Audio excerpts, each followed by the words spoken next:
आहोत। हा बघा, हा पदराचा काठ आहे तो व्यवस्थित आपल्याला कमरेवरती लावून घ्यायचा आहे आणि ही जी साडी देखील आहे ती देखील तुम्हाला इथे आता व्यवस्थित लावून घ्यायची आहे, जेणेकरून तुमची मागची साडी छान दिसेल आणि तुमचा जो कास्ट आहे तो देखील अतिशय सुंदर दिसेल। हे बघा, अशा प्रकारे तुम्हाला व्यवस्थित लावून घ्यायचं आहे।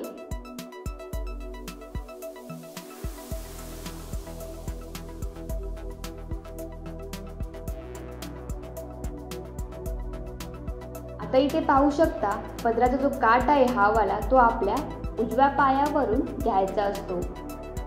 आता इथे आपण पदराला जे पिन लावले होते ते आता काढून घेऊयात। हा आता इथे पहिला पिन काढून घेते आणि जो आतील काठ आहे साडीचा तो असा छानपैकी ब्लाऊजवरून लावून घ्यायचा आहे आणि दुसरा पिन देखील काढून अशा प्रकारे एका हाताने पदराच्या निऱ्या आहेत त्या अशा एका हाताने घट्ट पकडायच्या आणि दुसऱ्या हाताने त्या एक ज्या निऱ्या आहेत त्या अशा छानपैकी ब्लाऊजवर लावून घ्यायच्या आहेत। हे झाल्यानंतर हा जो पिन आहे तोच पिन आपल्याला असं मागे घेऊन पदराला आणि ब्लाऊजला मागच्या बाजूला लावायचा आहे।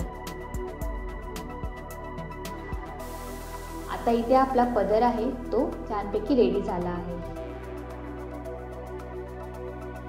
आता आपण काष्टनेट करूया। त्यासाठी अशा प्रकारे तुम्हाला खाली वाकून काष्टाची जी पहिली काठ आहे ती अशा प्रकारे व्यवस्थित लावून घ्यायची आहे आणि त्याचप्रमाणे मागची जी पायावरची साडी आहे ती देखील तुम्हाला आता इथे व्यवस्थित लावून घ्यायची आहे,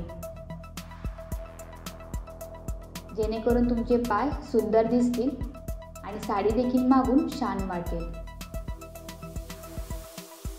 त्यानंतर तुमच्या